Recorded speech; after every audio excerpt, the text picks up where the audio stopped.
Amados irmãos e irmãs, a graça e a paz de nosso Senhor Jesus Cristo, amém?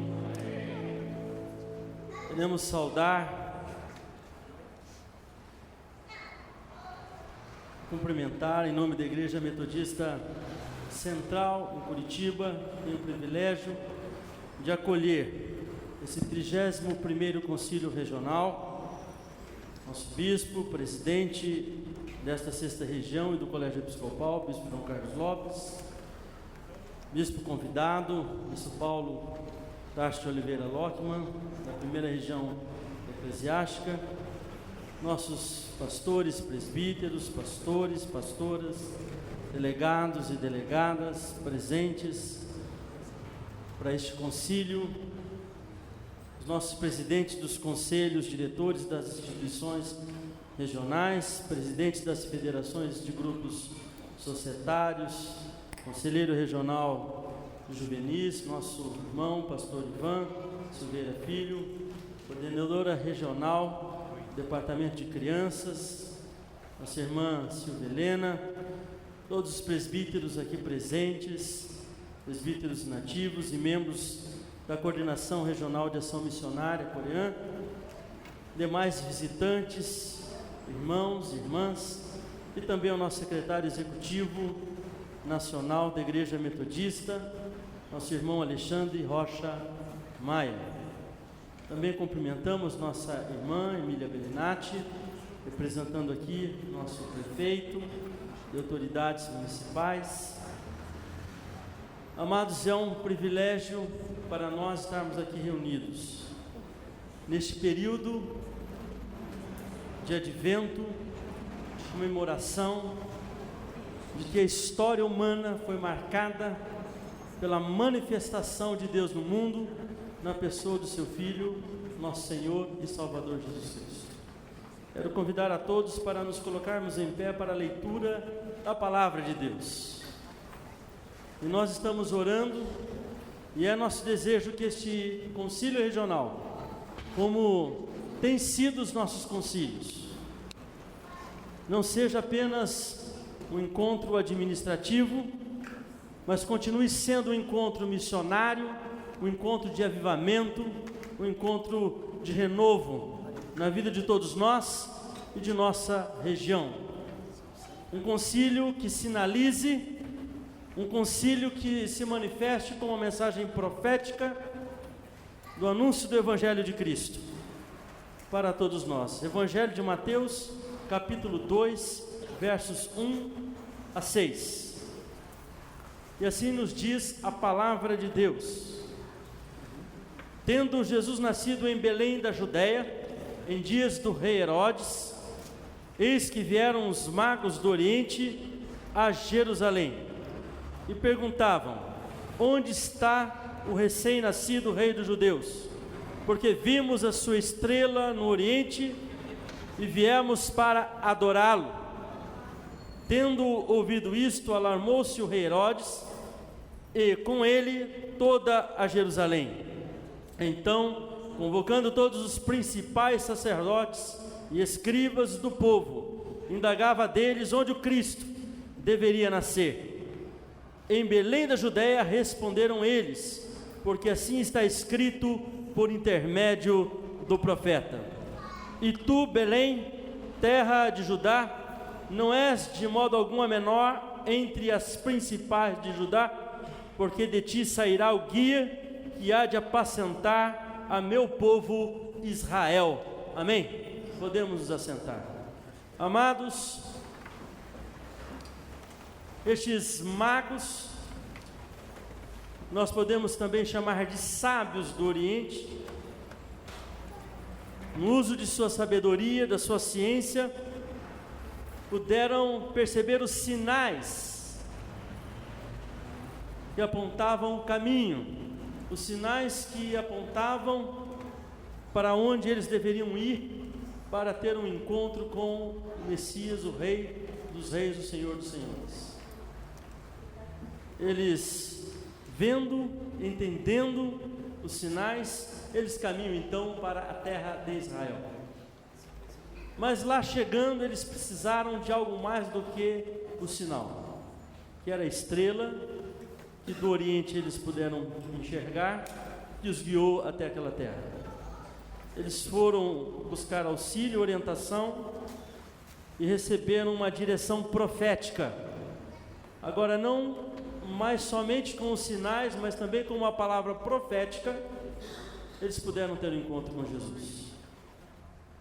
Mas após o encontro deles com Jesus, o Espírito de Deus passou a falar diretamente ao coração deles. Quando, ao deixarem Jesus, depois de saudá-lo, adorá-lo, de entregarem os seus presentes, eles são, por divina advertência, orientados a não voltar para Jerusalém, nem irem encontrar-se com Herodes, mas sim para onde o Senhor os estava direcionando. Que assim seja conosco e que este concílio que nós vamos celebrar, a presidência do Bispo João Carlos, os nossos SDs, de cada um dos irmãos e irmãs, seja um concílio que possa não somente nos dar sinais, não somente nos levar a um entendimento profético das Escrituras, mas seja um concílio que traga uma revelação de Deus, nosso Pai, ao Espírito de cada um de nós, apontando os caminhos da missão, do discipulado, da nossa vida como testemunhas de Cristo Jesus. Nessa palavra queremos saudar então todos os irmãos e irmãs em nome de Jesus Cristo, convidando-os para orarmos, clamando então a manifestação da presença de Deus em nós e entre nós nesses dias. Nos coloquemos em pé para isso. Senhor nosso Deus, o Senhor manifesta a sua presença entre nós, revelando o teu amor, teu cuidado, tua paternidade, na pessoa do teu Filho Jesus Cristo, nosso Senhor e Salvador, trazendo a revelação, através de quem Ele é, como maravilhoso conselheiro, como Deus forte, como príncipe da paz e como Pai da eternidade, sendo nosso guia, sendo nosso bom pastor, nos orientando, cuidando de nós e nos abençoando. Senhor, recebe o nosso culto, recebe a nossa adoração, recebe as nossas vidas no teu altar. Viemos aqui para te adorar. Hoje nós olhamos não para o brilho das estrelas, mas para a tua luz, Jesus, porque o Senhor é quem nos ilumina. E em teu nome oramos, agradecidos. Amém. Graças a Deus. A igreja pode sentar.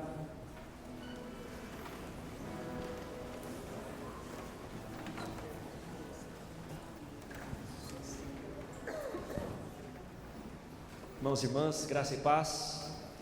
Colossenses capítulo 1, versículo 13.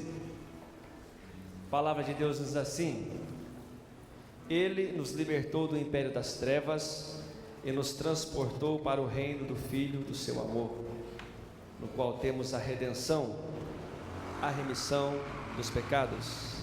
Amém. Vamos repetir juntos o verso 13? Ele nos libertou do império das trevas e nos transportou para o reino do Filho do seu amor. Amém. Nós vamos ter um tempo de confissão de pecados nesta hora. É um tempo muito apropriado e abençoado, e que você possa desfrutar deste tempo na presença do Senhor. Eu me lembro de João, capítulo 8, quando uma mulher é flagrada, e todo aquele que é flagrado é humilhado. E eu e você fugimos de qualquer flagrante, não queremos nos expor. Querido irmão, querida irmã, o flagrante é uma bênção, porque pode gerar cura, libertação, santidade. Que você não espere nada acontecer na sua vida que possa te levar à santidade do Senhor, porque o Filho se manifestou para você ser livre de tudo aquilo que é oculto, do império das trevas, de tudo que envergonha, de tudo que te afasta do Deus vivo. Curva tua cabeça, tenha um tempo de oração e confissão de pecados na presença do nosso Deus amoroso.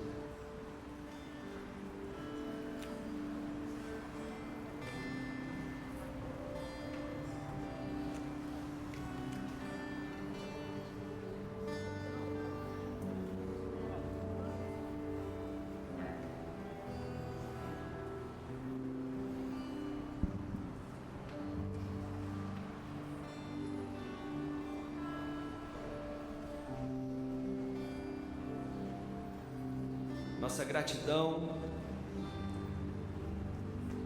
nossa alegria, Senhor, pelo Teu perdão por nossas vidas.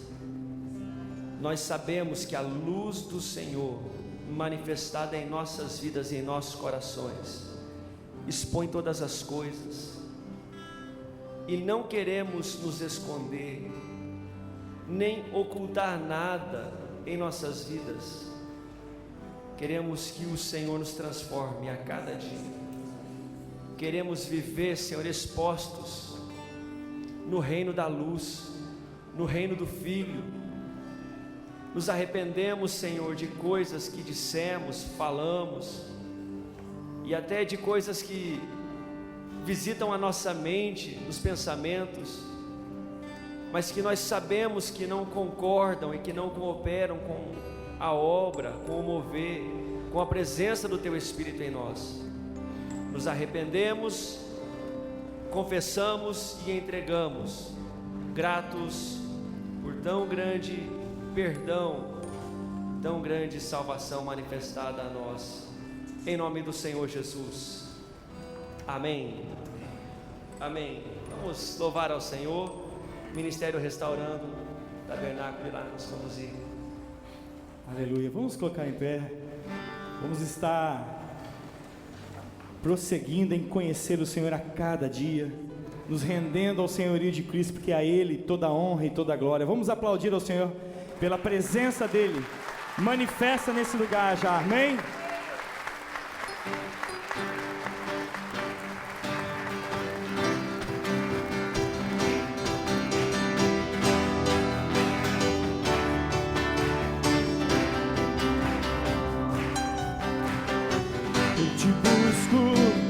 Procuro, ó Deus, no silêncio Tu está. Eu te busco toda hora, espero em Ti, revela-te a mim. Conhecer-te eu quero, conhecer-te eu quero mais. Conhecer-te eu quero mais. Senhor, te quero, Senhor, te quero. Quero ouvir tua voz, Senhor, te quero mais. Quero tocar-te, tua face eu quero ver. Senhor, te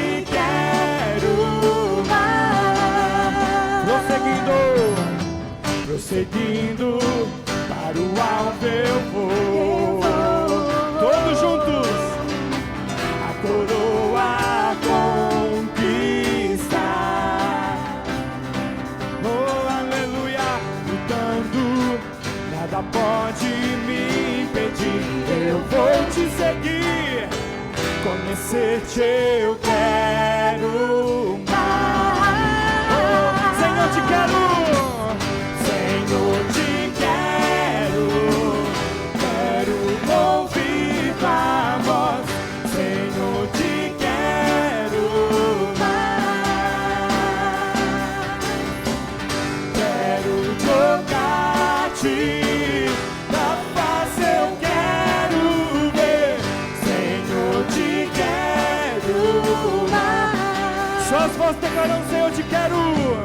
Senhor, te quero, aleluia, quero, oh, fala Deus, Senhor, te quero, cada dia, quero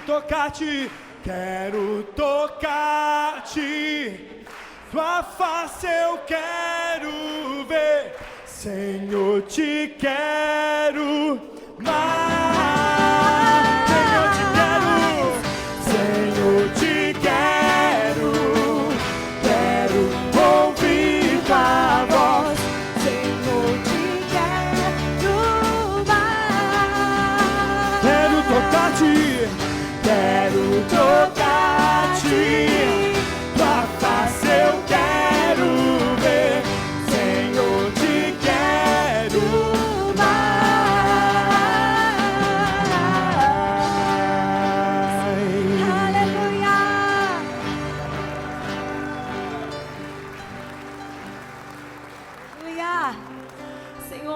sede, nós temos fome da Tua presença. Queremos tudo que o Senhor tem para nós, Senhor, nesses dias. Aleluia.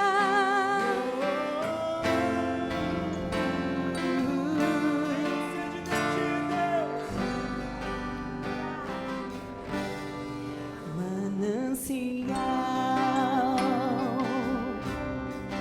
fonte de vida, declara, igreja, onde eu preciso e quero beber todos os dias, bem mais que um desejo. Tu és essencial para sustentar, Senhor, para sustentar a minha vida, Senhor Jesus. Eu tenho sede, eu tenho sede de Ti, minha alma anseia por Ti, só me satisfaço quando estou junto aos Teus pés. Eu tenho sede de Ti, minha alma anseia por Ti, manancial, única fonte de vida. Tu és, não há outro em minha vida, Senhor. Manancial, fonte de vida,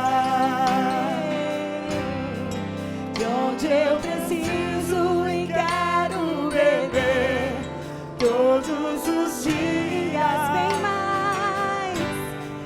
mais que um desejo. Tu és essencial pra sustentar a minha vida, Senhor Jesus. Eu tenho sede de Ti, minha alma anseia por Ti, só me satisfaço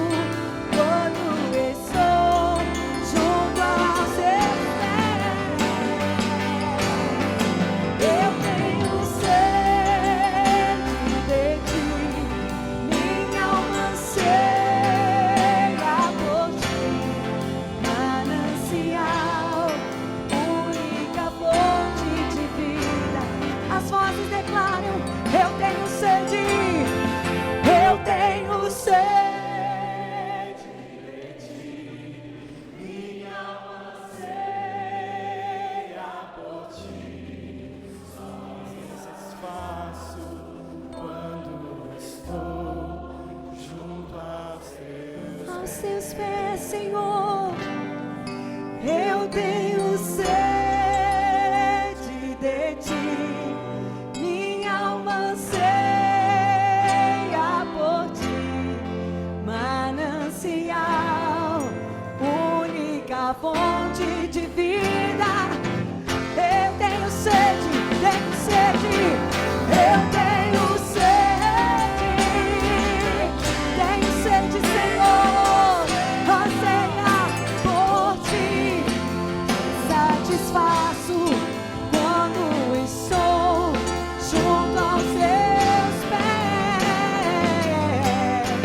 Eu tenho sede de ti, minha alma anseia por ti, manancial, única fonte de vida. Tu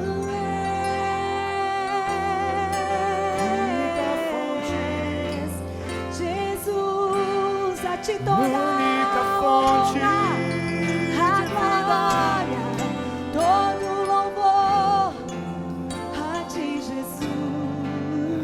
Aleluia. Tu és a nossa fonte, Senhor Jesus. Queremos beber de ti todos os dias. Aleluia.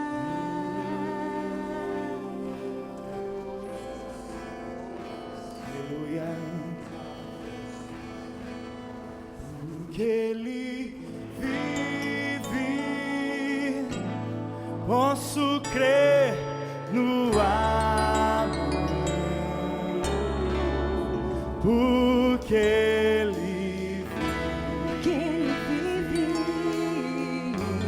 temor não há, mas eu bem sei, eu sei que a minha vida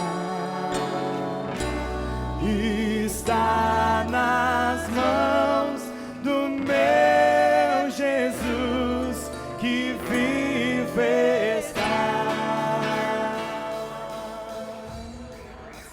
Deus enviou seu Filho amado para morrer em meu lugar.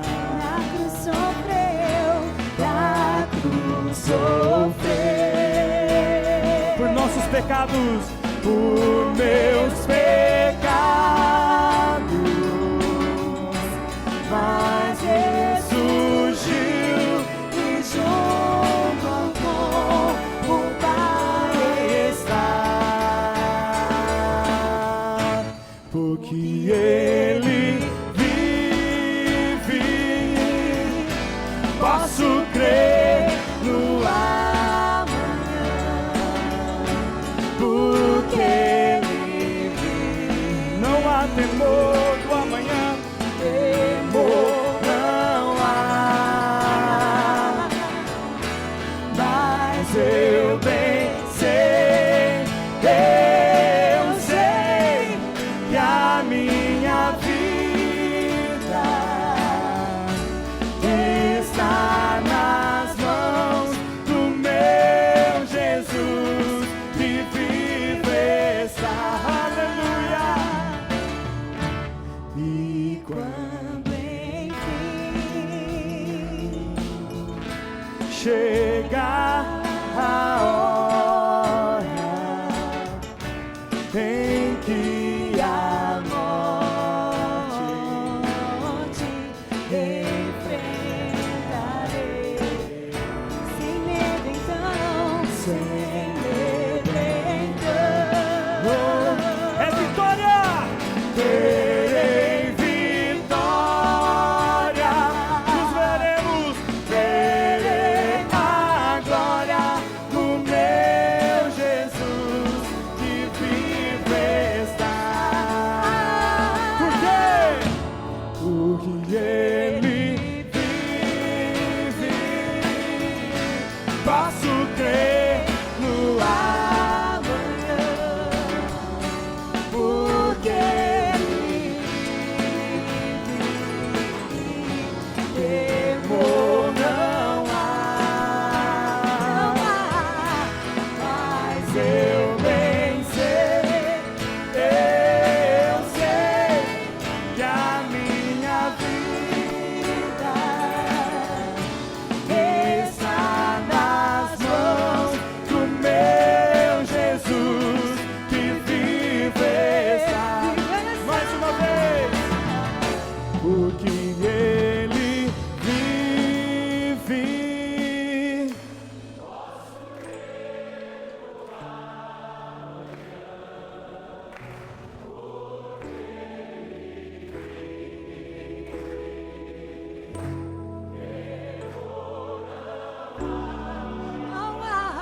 Levante suas mãos ao Senhor e diz: mas eu bem sei, oh, sei que a minha vida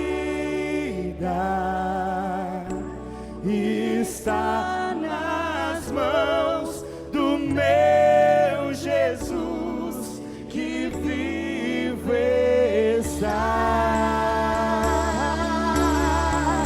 Tu estás vivo, Senhor, reina eternamente. Aleluia.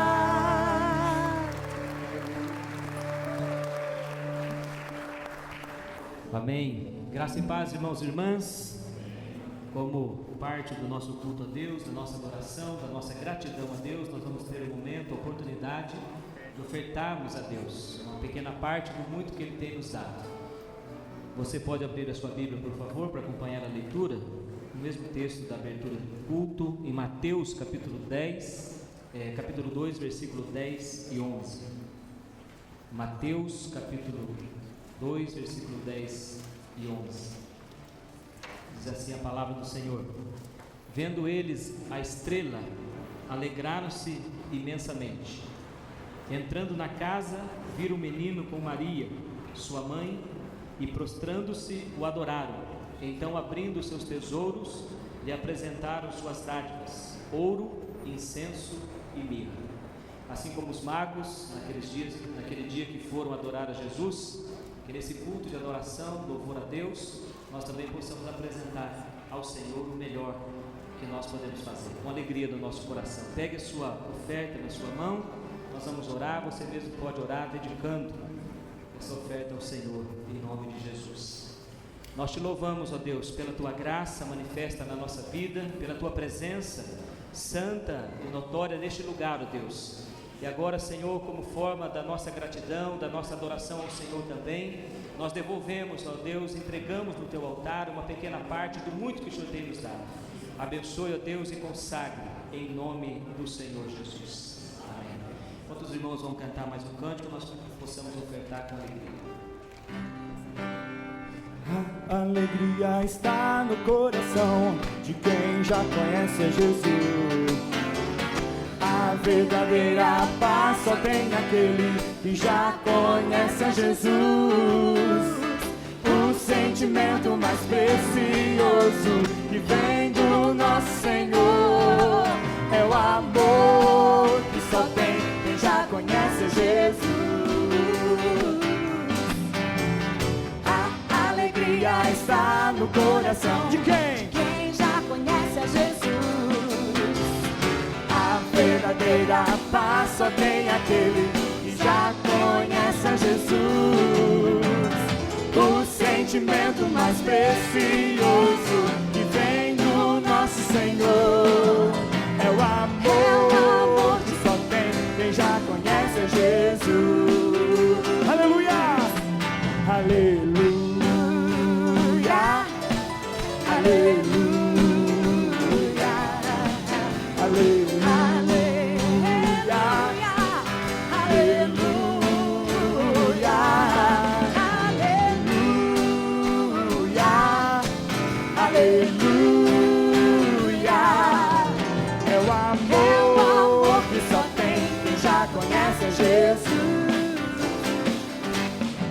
Posso pisar numa tropa e saltar as muralhas. Aleluia, Aleluia, aleluia, aleluia. Posso pisar numa tropa e saltar as muralhas. Aleluia, aleluia.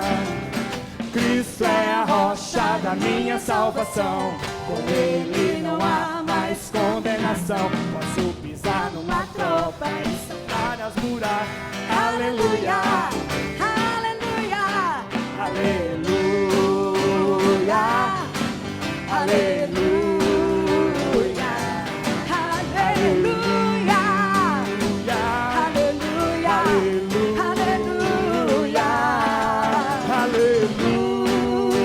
aleluia, aleluia.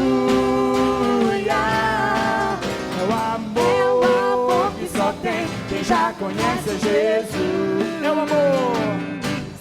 É o amor que só tem quem já conhece a Jesus.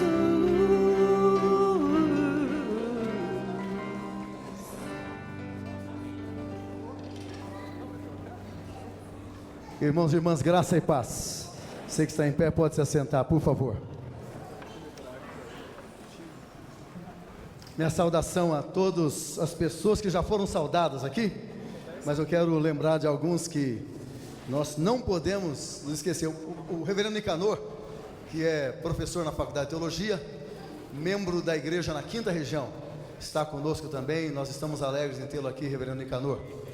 E nós não podemos deixar de mencionar, nesse culto de abertura, que certamente serão mencionados muitas vezes durante o concílio, o nosso bispo Rosalino Domingues, que está ali. Fica em pé, bispo Rosalino, para nós dar uma salva de palmas. E aí até vou pedir para a irmã Nilza ficar em pé, para vocês que faz tempo que não vê a irmã Nilza. Olha lá, você não está nem reconhecendo de tão moça que ela está, hein? E o nosso bispo Richard, meu bispo, né? Esse é meu bispo. Fica em pé, bispo. Nós temos que aplaudir o senhor, vai. Graças a Deus pela vida. A irmã Benilda, sempre elegante, simpática e sorridente. Fica em pé também, vai. Aí, ó. Que gracinha, né? Esses dias eu estive aqui no culto de 80 anos do bispo Richard. Ele nem parece que tem 80, né, irmãos? Tá bonitão, hein? Bispo, Deus abençoe a senhora. A senhora também, irmã Benilda. Obrigado, viu? Meus irmãos e irmãs, antes da palavra, eu gostaria de passar a palavra para o bispo Paulo Lockman. O bispo Paulo Lockman, que já foi presidente do Colégio Episcopal em outros momentos, e que hoje preside a 1ª região, tem uma função maior agora, de mais serviço. Essa é a verdade, bispo Paulo Lockman, né? Porque no reino de Deus é assim, não é? Nós somos eleitos para trabalhar, não é para pompa e circunstância, é para trabalhar. E o bispo Paulo Lockman, para aqueles que não sabem, foi eleito em Durban, na África do Sul, em começo de agosto. Eu estive lá fazendo campanha, brincadeira, ele não precisa de campanha nenhuma. Ele foi eleito presidente do Concílio Mundial do Metodismo. São mais de 70 milhões, são mais de 70 milhões de metodistas professos no mundo, né? 70 milhões de metodistas adultos no mundo, não é? Esse raminho da videira, chamado Igreja Metodista. O bispo Paulo Lockman é o presidente do Concílio Mundial. Para minha alegria, ele foi escalado por nós mesmos para estar aqui no concílio da 6ª região. Já dirigiu o concílio da 1ª, já esteve no concílio da 2ª, está no concílio da 6ª. Deixa eu dar a palavra para o bispo Paulo Lockman, saudá-los como presidente do Concílio Mundial do Metodismo.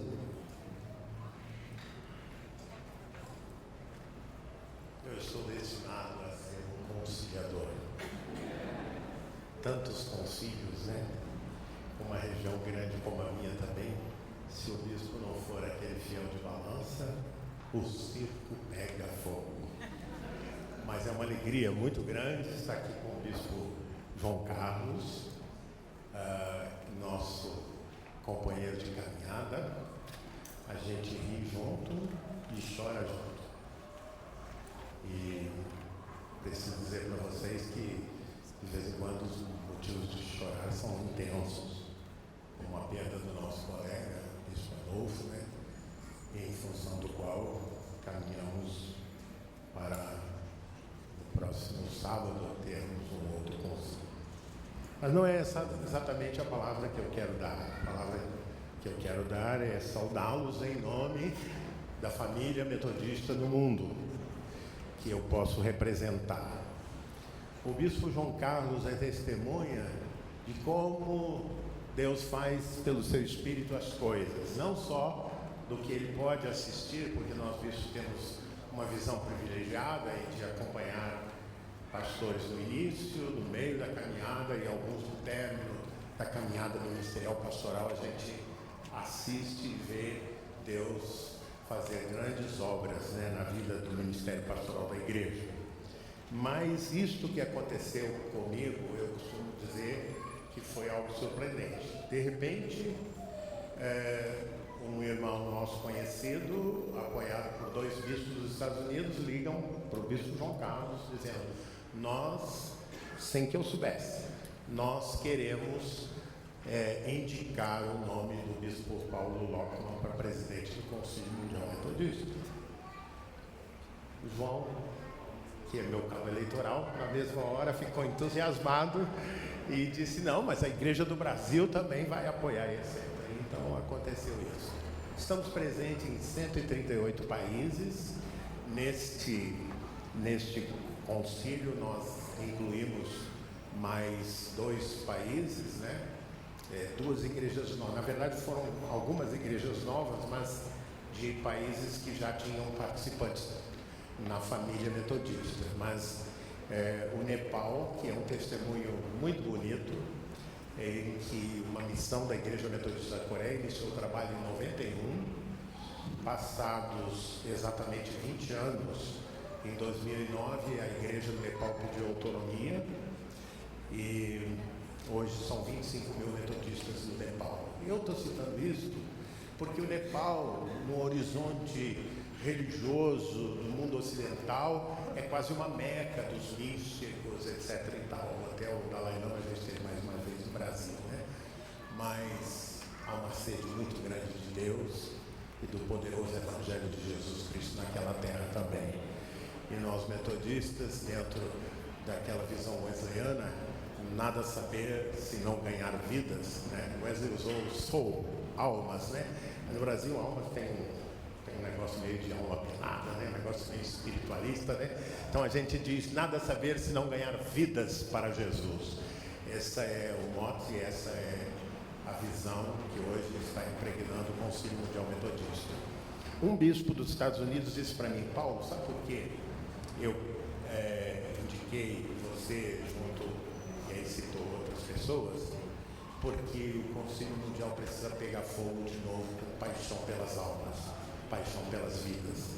E, graças a Deus, isso não falta no Colégio Episcopal da Igreja Metodista no Brasil.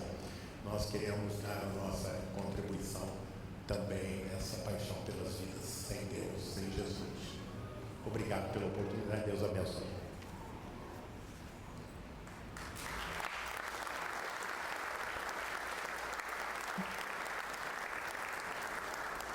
Graças a Deus pela vida do bispo Paulo, da Gláucia, a esposa dele, das 2 filhas, do filho, da nora, dos genros e daquele monte de neto que o bispo Paulo tem.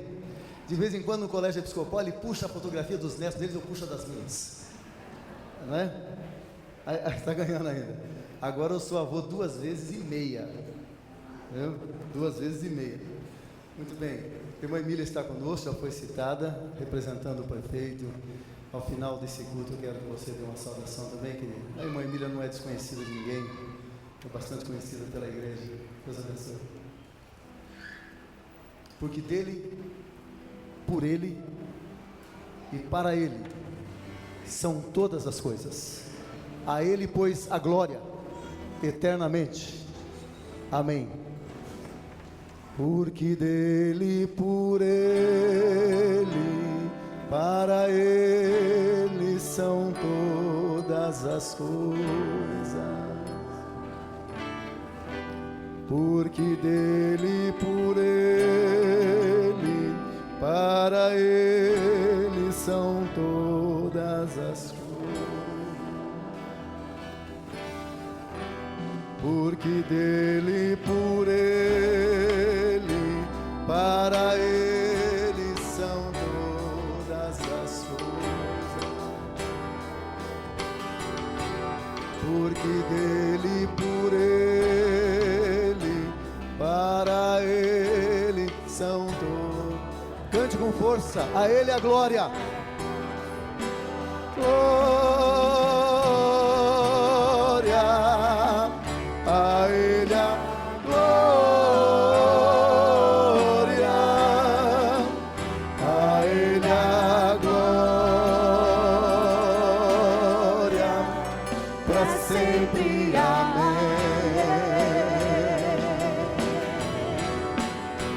A ele a glória,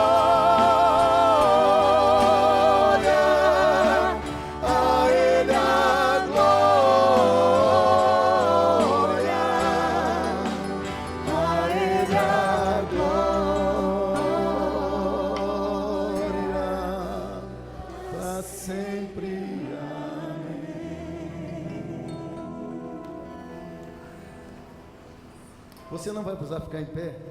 Se bem que o bispo Paulo sempre diz que os metodistas se colocam em pé para ouvir a palavra de Deus. Foi João Wesley que disse isso. Mas nós vamos ler apenas um versículo muito conhecido sempre. Está em Lucas 2:52. Quantos sabem de cor sem olhar? Eu vou contar até 3 e você diz comigo. Vamos lá? 1, 2, 3.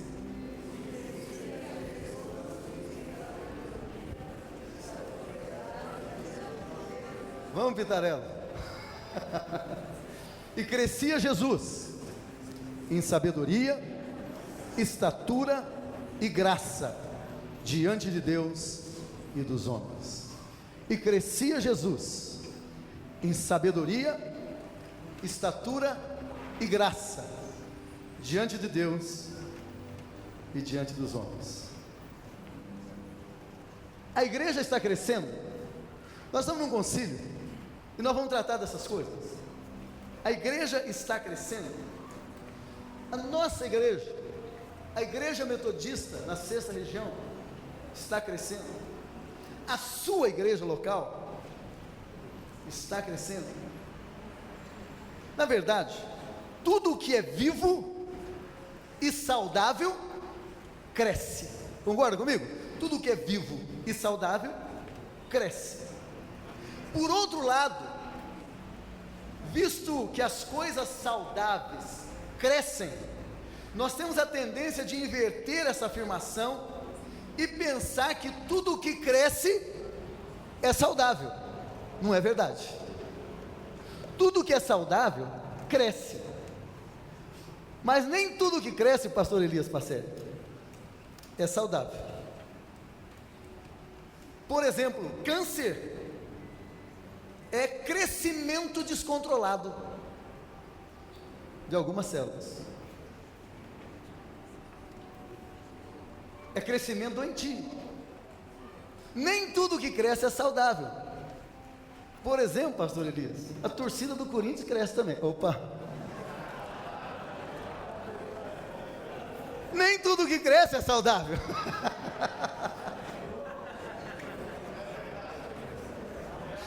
Nem tudo que... Pastor Elias é corintiano, por isso que eu brinquei com ele. Então a pergunta que nós devemos fazer não é se a nossa igreja está crescendo. A pergunta que nós devemos fazer é se nós estamos crescendo de maneira saudável. Essa é a pergunta. Você precisa se perguntar se você está crescendo de maneira saudável na sua vida física, na sua vida emocional, na sua vida espiritual. Nós temos que perguntar se a nossa família está se desenvolvendo de maneira saudável. Nós temos que perguntar se a nossa igreja local está crescendo de maneira saudável e se nós como igreja estamos crescendo de maneira saudável. Daqui a pouco, daqui a alguns dias, e o pastor Ismael, ele citou o Natal aqui, nós estaremos celebrando o nascimento de Jesus, daqui a alguns dias. E é claro que tendo nascido em Belém, no Judá, Jesus começou a crescer, saudável, começou a crescer. E o evangelista Lucas, quer dizer para vocês que o bispo Paulo é biblista, viu gente? Ele é entendido de Bíblia, isso que ele estudou, né? Então eu sempre começo a administração pedindo desculpa para o Paulo já de uma vez, né? É que o evangelista Lucas, ele nos dá uma percepção interessante da vida de Jesus. Olha só que interessante. Lucas usa quase 2 capítulos inteiros do Evangelho falando sobre o nascimento de Jesus. Só se olhar, só se seguir, você vai perceber. Ele usa quase 2 capítulos falando do nascimento de Jesus, de maneira bem detalhada. O bispo Paulo falou, é um dos comentários mais detalhados a respeito do nascimento de Jesus. Depois, Lucas pula 12 anos de história para contar uma pequena história de Jesus no templo de Jerusalém com a sua família. Você se lembra dessa história? A família vai ao templo adorar, na época de festa, de uma das festas. Aí quando eles estão voltando para casa, Jesus descobre que Jesus não está no meio deles. E aí então eles ficam preocupados, começam a procurar Jesus, descobrem que ele está no templo. E Jesus fica meio bravo, né? Ele fala: vocês não sabiam que eu deveria estar aqui cuidando dos negócios do meu pai? Aquele menino, né? Está vendo que eu deveria estar aqui cuidando dos negócios do meu pai? Então, ele pula 12 anos. Fala isso, conta essa historiazinha. E depois disso, depois desse episódio, quer dizer, 12 anos sem falar nada, depois desse episódiozinho, e depois então, meus irmãos, ele nos apresenta um só verso, esse que nós recitamos aqui. Ele resume a vida de Jesus em um verso, 18 anos, porque nós só vamos ouvir de Jesus de novo em Lucas por 30 anos. E a única coisa, inspirado pelo Espírito Santo, certamente, Lucas usa um verso. Nós não ouvimos nenhuma outra palavra durante 18 anos. Esse verso é inspirado por Deus. Diz: e crescia Jesus em sabedoria, estatura e graça diante de Deus e dos homens. Coisa interessante. Alguém podia dizer o seguinte: Lucas ignorou a vida de Jesus durante 18 anos. Não! Lucas contou a história da vida de Jesus durante 18 anos. Ele crescia em sabedoria, estatura e graça diante de Deus e dos homens. Então, já que nós precisamos avaliar o nosso crescimento, e vamos fazer isso durante o concílio todo, como igreja, eu creio que seria interessante a gente avaliar o crescimento nosso, tendo como base o crescimento de Jesus, de acordo com os versos que nós lemos. Que tal? Avalie o crescimento da igreja a partir do crescimento de Jesus. Afinal, Jesus é o cabeça da igreja. Nós somos o corpo de Cristo. Amém? Nós somos o corpo. Diga aí bem forte: eu sou parte do corpo de Cristo. Pronto, eu sou parte do corpo de Cristo. Então, eu vou pegar o crescimento de Jesus para avaliar, para falar sobre o nosso crescimento. Primeiro, Jesus crescia em sabedoria. Ele crescia em sabedoria. E a definição mais simples de sabedoria que eu já ouvi é a seguinte: sabedoria é conhecimento colocado em prática. Conhecimento não é sabedoria, mas quando o conhecimento é colocado em prática de maneira coerente, de maneira consistente, isso é sabedoria. Sabedoria é conhecimento colocado em prática. Tem gente que conhece muita coisa, mas vive uma vida desgraçada, porque não tem sabedoria, não consegue colocar o conhecimento em prática. Jesus, não, o texto não diz que Jesus crescia em conhecimento, nem em inteligência, diz que Jesus crescia em sabedoria, em conhecimento colocado em prática. Jesus crescia em conhecimento. Jesus procurava conhecer, e em especial conhecer a palavra de Deus. Você se lembra quando Jesus foi tentado pelo diabo em Mateus 4? Todas as tentações foram vencidas pela palavra. Está escrito, está escrito, está escrito. Jesus colocava o conhecimento da palavra de Deus em prática. E todo grande avivalista da história, inclusive John Wesley, sabia que o conhecimento da palavra de Deus é fundamental para uma vida de sabedoria, de uma vida sábia. John Wesley dizia que nós devíamos ser o povo de um só livro, não é? E nós precisamos valorizar a palavra no nosso dia a dia. Então a pergunta é a seguinte: a sua igreja, a nossa igreja, nós estamos crescendo no conhecimento da palavra de Deus? Estamos crescendo nesse conhecimento? O povo na sua igreja procura conhecer a palavra de Deus? Algum dia diz a história que um sujeito, toda semana, todo mês ele chamava alguém para resolver o problema de rachado na casa dele. Rachado ali, rachado lá, rachava a parede da casa do homem. E um dia ele, cansado de reparar rachado, e aparecia rachado em outro lugar, ele chamou o engenheiro e disse: eu não aguento mais esses rachados na minha parede. E o engenheiro disse: o senhor não tem um problema com rachaduras na parede? O senhor não tem problema de rachadura? Eles, como não? Estou vendo a rachadura lá, olha a rachadura, ah lá outra rachadura, como não tem problema de rachadura? O engenheiro falou, o senhor não tem problema com rachaduras, o senhor tem problema com fundamento. O fundamento da sua casa está com problema, e porque o fundamento da sua casa está com problema, você vai ter rachaduras o resto da sua vida, se você não tratar do fundamento. O fundamento da igreja é a palavra de Deus. Tem muitos problemas que nós temos na nossa vida, problemas que nós temos na igreja, problemas que nós temos na família, e que o problema não é o problema é consequência, o problema está no fundamento. Que Deus nos ajude a ter uma igreja e uma família fundamentada na palavra de Deus. Nós precisamos continuar, viu, pastor Mano, que é o líder do discipulado, não é? Um discipulado bíblico, que se preocupa muito mais com o conteúdo do que com a forma. Um discipulado baseado fortemente na palavra, porque Jesus disse, nós não inventamos, o que ouve as minhas palavras e as pratica, assemelhá-lo-ei a um homem que construiu a sua casa sobre a rocha. Jesus crescia em sabedoria, mas Jesus crescia também em... A divisão da mensagem está aí na boca de vocês. Jesus também crescia em estatura.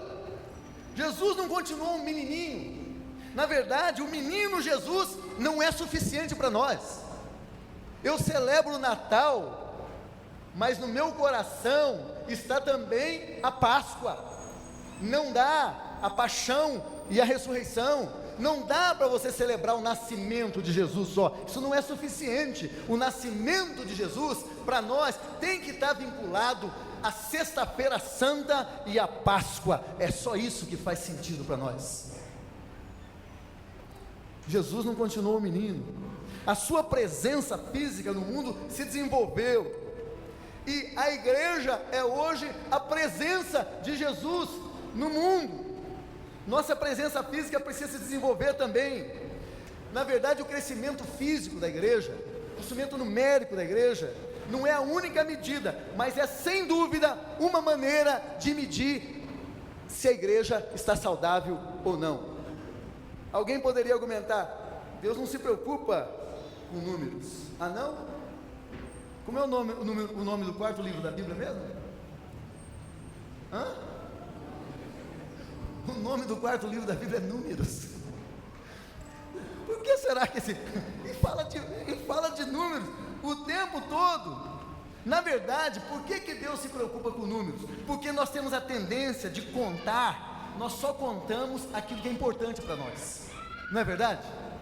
Quando você pega o seu salário, nós não pegamos salário, mas fica depositado no banco, né?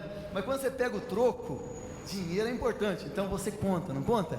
Você conta, porque dinheiro é importante para você, e você conta pessoas, porque pessoas são importantes. Na verdade, pessoas são importantes para Deus, pessoas são a razão de ser da igreja. Eu tenho dito aonde eu passo, que as pessoas mais importantes na igreja, nós estamos equivocados. Nós fazemos uma escadazinha, colocamos o bispo, depois os pastores, depois os leigos, e vamos abaixando essa escada. Nós temos que inverter urgentemente essa escada. A pessoa mais importante para a igreja é aquela pessoa que ainda não conhece a Jesus Cristo. Essas são as pessoas importantes para a igreja. Você existe como crente por causa das pessoas que não conhecem Jesus, para testemunhar Jesus para essas pessoas. A pessoa mais importante da igreja é quem não conhece Jesus ainda. E a segunda mais importante é quem é novinho na fé. Não é verdade?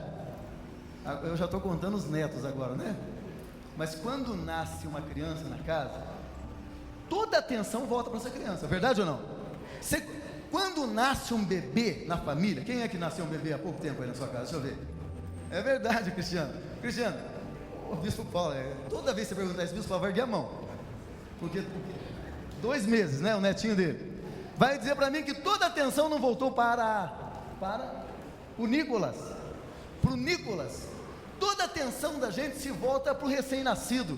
Assim deveria ser na igreja de Jesus Cristo. Quando um novo convertido, um novo crente em Jesus Cristo, nasce de novo, vem para Jesus e nasce de novo, a pessoa nasce de novo, toda a atenção tem que se voltar. É a segunda pessoa mais importante na igreja. O restante de nós só estamos aí para trabalhar. né? Com muita alegria, porque nós servimos um Deus que nos ama. Amém? Muito bem. Cresci em estatura, né? Alguns citam crônicas. Deus não gostou do censo. Ele não gostou por causa da motivação do censo. Nós acabamos de cantar, porque dele, por ele e para ele são todas as coisas, né?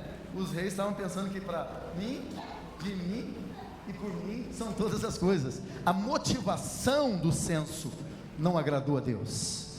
Não agradou a Deus, não é? Estatísticas foram importantes e são importantes, porque falam de vidas que vieram do reino das trevas e entraram para o reino das luzes em nome de Jesus. Jesus crescia em sabedoria, crescia em estatura e crescia em graça diante de Deus. Meus irmãos e irmãs, você e eu existimos para agradar a Deus. Sabia disso? Você e eu, que já somos amados por Deus, né? Quem aqui tem certeza que é amado por Deus, diga amém. Você já sabe que é amado por Deus. Agora você é agradar aquele que te ama, não é? Nós nascemos para, nós existimos para agradar a Deus. E você sabe do que Deus se agrada? Deus se agrada quando pessoas estão sendo salvas. Deus se agrada quando pessoas estão sendo curadas. Deus se agrada quando pessoas estão sendo restauradas. Deus se agrada de pessoas que fizeram dele a prioridade número 1 da sua existência. Deus se agrada de corações quebrantados. Deus se agrada de corações perdidos na adoração. Gostoso, uma adoração. Eu gosto de contar essa história. O pastor em Londrina, há muito tempo, a Emília até foi minha ovelha um tempo lá, né, Emília? E uma vez, Emília, não sei se você estava na igreja, você ia bastante na igreja, né?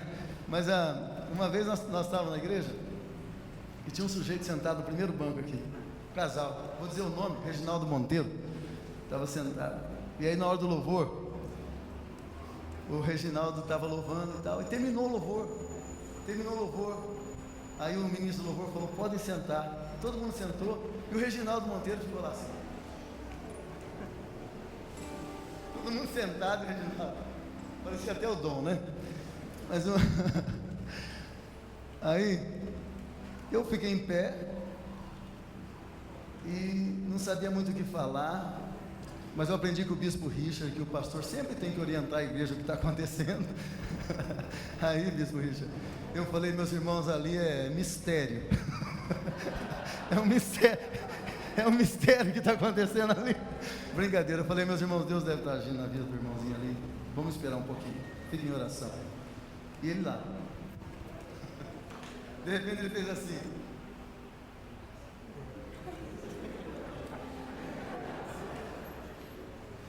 e ele falou assim para mim,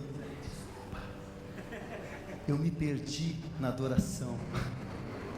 Eu falei, Reginaldo, desculpa nós, que já não nos perdemos mais na adoração, nós devíamos nos perder mais na adoração. Quando foi a última vez que você se perdeu na adoração? Né? Eu falei, a coisa mais linda que eu já vi foi isso aí, um sujeito que está adorando a Deus, de tal forma que ele se perdeu, ele ficou lá, ele não está lembrando que tem ninguém perto dele, ele está adorando a Deus, que coisa gostosa, né? Então quando o Dom dá esse gritinho, fica tranquilo, ele está perdidinho na adoração. Primeira vez que eu ouvi o Dom já faz uns, quanto tempo, Dom? O Dom é o pastor, Dom, tá? 11 anos, né? Eu estava pregando naquele café da manhã em Londrina, e aí eu falei uma coisa, o Dom falou, glória a Deus! Eu falei assim, onde abundou o pecado, superabundou a graça de Deus. Ele ficou sem graça, né, Dom? Ficou triste comigo, né? Amém. Mas Deus se agrada de pessoas que se perdem na adoração. Mas Deus se agrada muito mais de pessoas que, tendo se perdido na adoração, sai por aí sendo instrumento de cura, de libertação, de renovação, de salvação, de vidas que estão perdidas em nome de Jesus. Jesus crescia sabedoria, estatura, graça diante de Deus e graça diante dos homens. Não significa que você vai ficar querendo agradar todo mundo, mas as pessoas crescerem em graça diante das pessoas, é as pessoas se agradarem de você. Lembra que dos critérios para escolher os diáconos era que tivesse bom testemunho dos de fora. Dos de fora. É o requerimento dos diáconos. As pessoas se agradavam de Jesus. Jesus se recusava a ficar julgando as pessoas. A igreja não foi colocada no mundo para ficar julgando as pessoas. Isso pertence a Deus. Isso não pertence a você e a mim. Nós não fomos colocados para julgar pessoas. É interessante, porque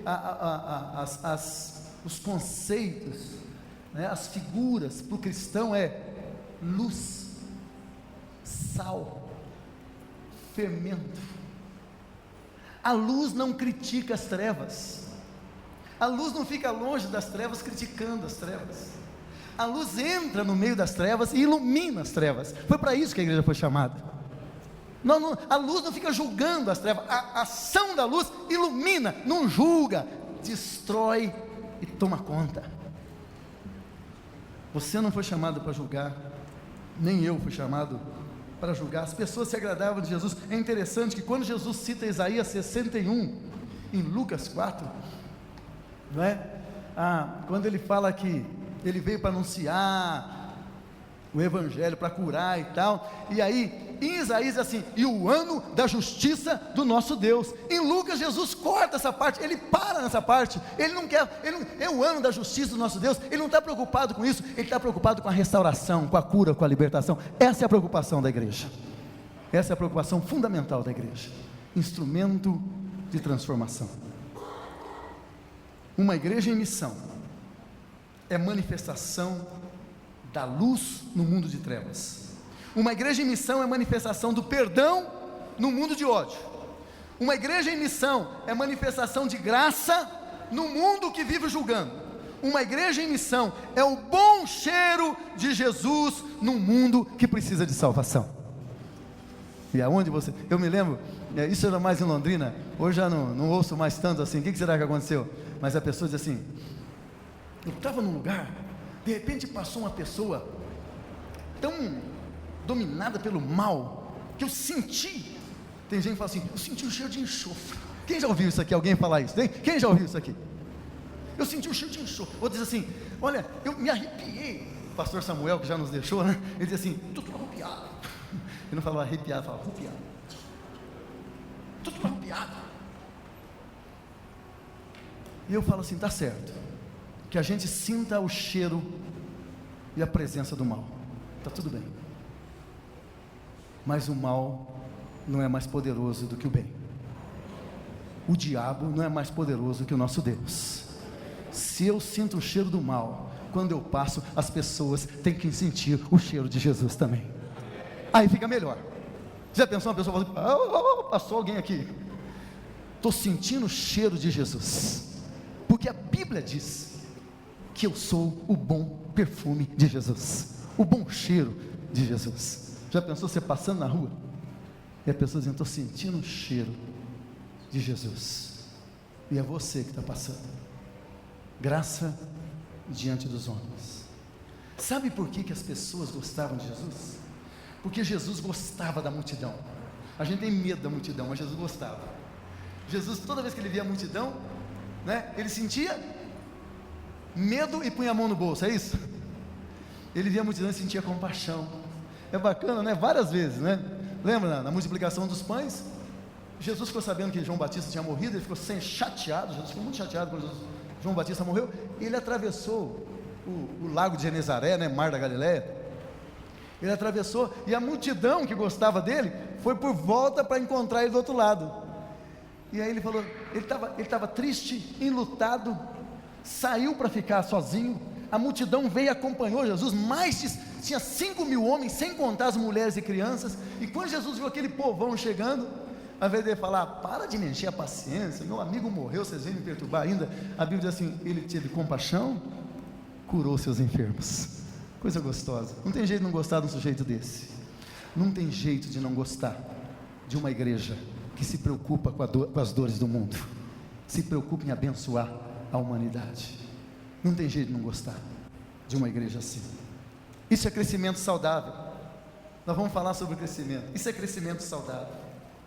18 anos mais tarde, Jesus é batizado por João Batista, o Espírito Santo desce sobre ele, e uma voz diz: tu és o meu filho amado, eu tenho orgulho de você, em quem me comprazo, né? Você é meu filho amado, eu estou orgulhoso de você. Interessante, Jesus não tinha feito nada ainda, não tinha feito nada, não tinha curado ninguém até aquele momento, não tinha ressuscitado passarinho, não, isso é conversa, né? Não tinha parado o mar, acalmado o mar, não tinha feito nada, mas Deus disse: você me dá alegria. Até ali, o que Jesus tinha feito, que Lucas narra, ele tinha crescido em sabedoria, estatura e graça diante de Deus e dos homens. Que seja assim com a nossa igreja também, que a nossa igreja possa crescer, não para a glória do pastor, nem para a sua glória, nem para a glória do bispo, possa crescer para a glória de Deus, com alegria, de vendo novas pessoas chegando, se unindo, não porque nós somos a melhor, nem a mais certa, nós nem cremos isso, nós nem pensamos isso, nós não estamos no mundo competindo com ninguém, né? Eu sempre digo que eu só acho que nós somos mais bonitinhos, só isso, mas nós não estamos competindo, nós somos um ramo da videira, mas quando o ramo, tem muitos outros ramos dessa videira, tem muitos outros, tem vários nomes, vários ramos com nomes diferentes, mas quando um ramo está dando fruto, ele limpa para que dê mais fruto ainda. Que Deus te limpe para que você dê muito fruto, que Deus limpe a sua igreja para que dê muito fruto, que Deus limpe a nossa região para que dê muito fruto, que Deus limpe a igreja metodista no mundo, Bispo Paulo, para que nós demos muito fruto, para a honra e glória de Deus, em nome de Jesus, porque dele, por ele e para ele são todas as coisas, a ele, pois, a glória eternamente, amém. Fica em pé, vamos cantar novamente esse cântico.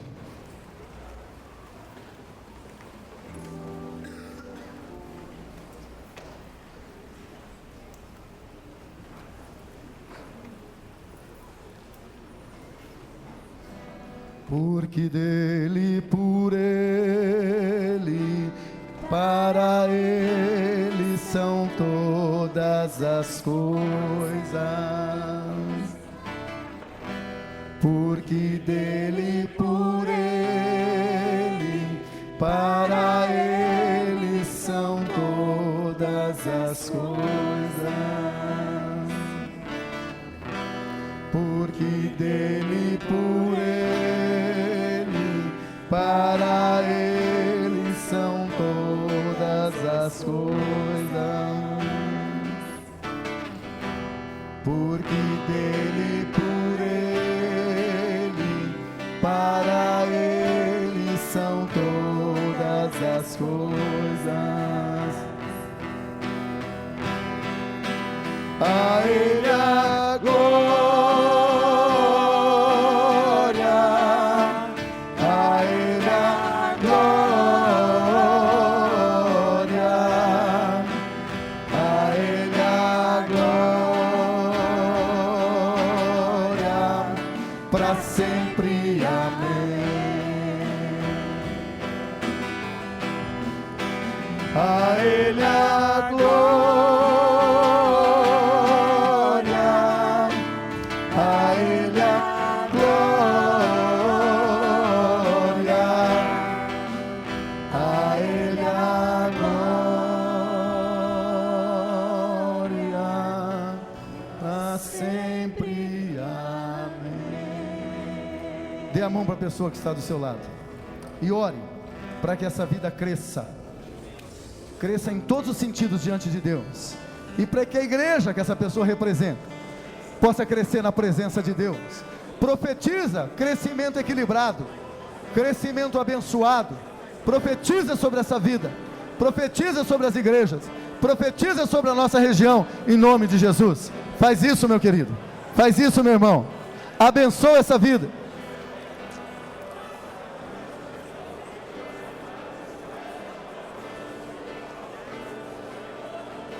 Grande é o nome do Senhor.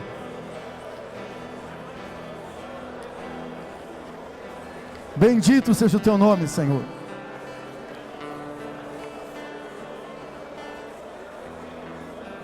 Rega a tua igreja, Senhor.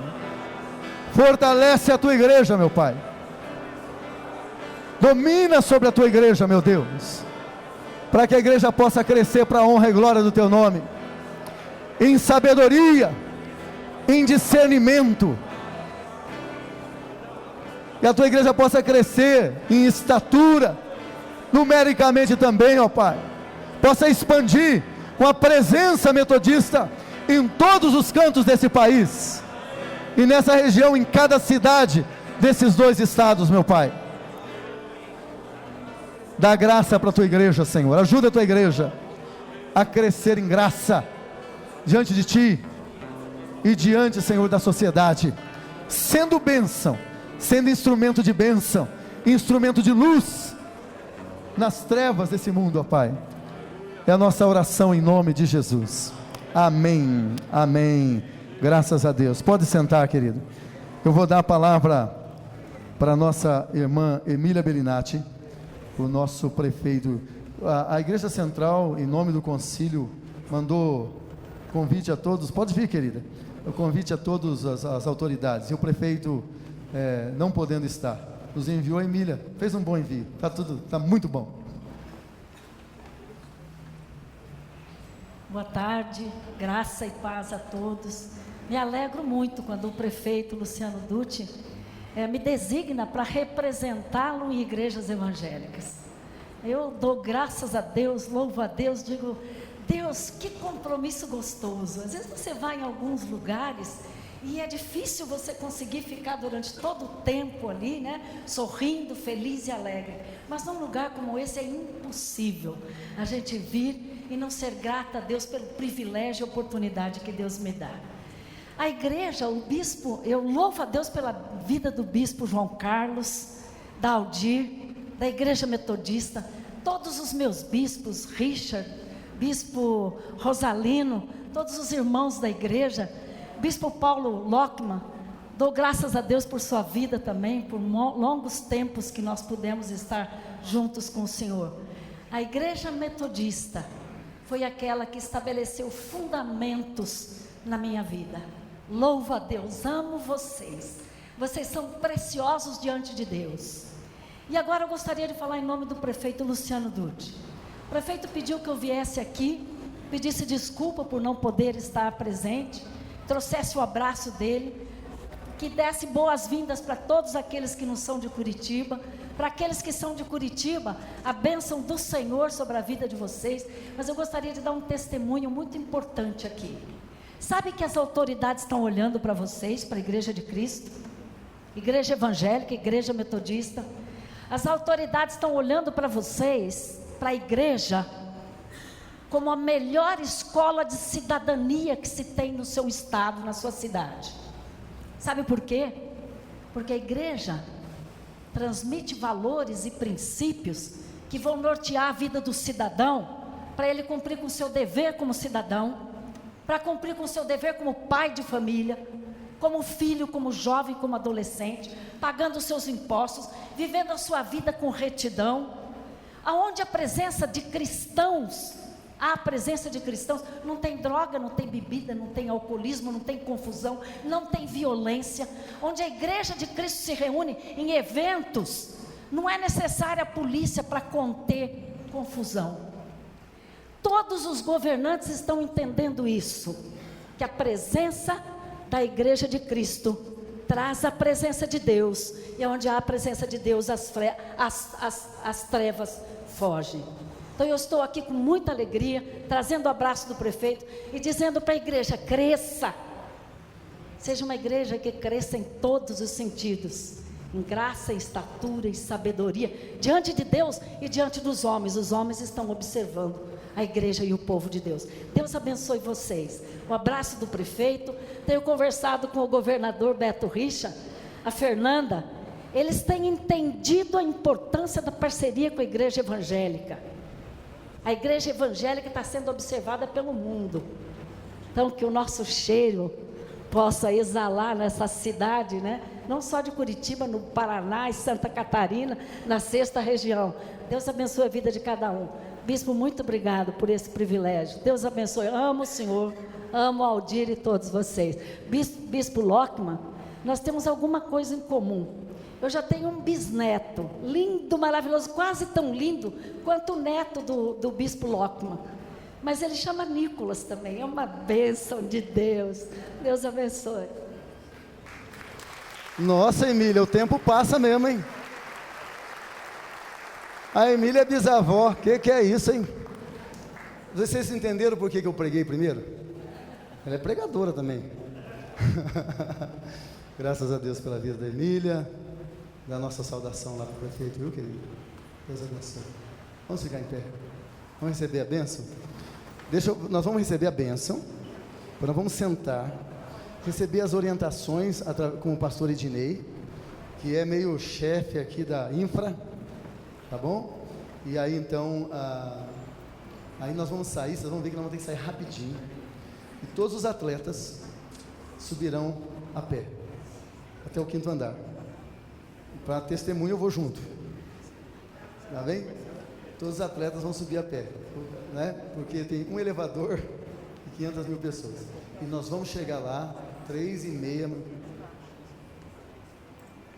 Olha, cuidado. Como nós temos só um elevador, depois o pastor Ismael fala isso, né? 5 pessoas no máximo. Para o elevador não afundar e não ficar sem elevador nenhum, tá bom? Bispo Richa, vem aqui. Vem aqui orar por nós e dar a benção de uma vez. O Bispo Richa encerra esse culto, o Bispo Rosalino começa o plenário lá, nos abençoando no plenário. Por favor, querido, ora por nós e nos dá a bênção, e depois então o pastor Ednei vai nos orientar, tá bom? Eterno Deus, nosso Pai, toda a glória seja a Ti. Tu és o Deus de todo amor, de toda graça, todo conhecimento. Tu és aquele que nos dá vida, e vida plena através de Teu bendito Filho, nosso Senhor Jesus Cristo. Por causa de Jesus que nós estamos aqui. Porque um dia Jesus nos alcançou com a sua maravilhosa graça, transformou a nossa vida e nos chamou para ser seus servos e servas. Nós temos tido esse privilégio, Senhor, de poder servir na Tua causa neste mundo. E estamos reunidos aqui, Senhor, neste concílio, com esse propósito de honrar, de glorificar o Teu nome e de servir para o crescimento do Teu reino neste mundo. Por isso, Senhor, nós queremos pedir a unção do Espírito Santo sobre este encontro na nossa região. Que o Teu Espírito possa estar presente, nos orientando, nos ajudando a fazer aquilo que Tu queres. Senhor, sabemos que todo o conhecimento, toda a sabedoria, toda a graça vem de Ti. E sabemos que sem o conhecimento, a sabedoria e a graça, nós não crescemos. Por isso, Senhor, suplicamos, derrama sobre nós unção dobrada do Teu Santo Espírito, para que a Tua igreja possa ser a testemunha viva e fiel do Senhor Jesus. Nós Te louvamos, Senhor, pelo privilégio que temos de estar aqui. Pedimos a Tua bênção para todos aqueles que estarão nos diferentes setores da igreja, ministrando, dirigindo, administrando. Que a Tua bênção, Senhor, possa estar sobre a vida da Tua igreja nesta região, em todas as regiões e também em todas as partes do mundo, para testemunho da nova vida que nós temos em Cristo Jesus, nosso Senhor. Em nome de quem Nós oramos e tudo agradecemos. Amém. Que a maravilhosa graça de nosso Senhor e Salvador Jesus Cristo, que a bênção, que a paz, que o grande amor de nosso Deus e nosso Pai, e que a comunhão consoladora e poderosa do Espírito Santo sejam conosco, com todo o povo de Deus, em toda parte, hoje e para todo o sempre. Amém. Amém. Senta um pouquinho então, pessoal. Eu quero passar as coisas que são mais práticas e mais necessárias agora, e no desenvolvimento do concílio a gente passa as outras informações. Talvez essa seja a informação mais importante para você dar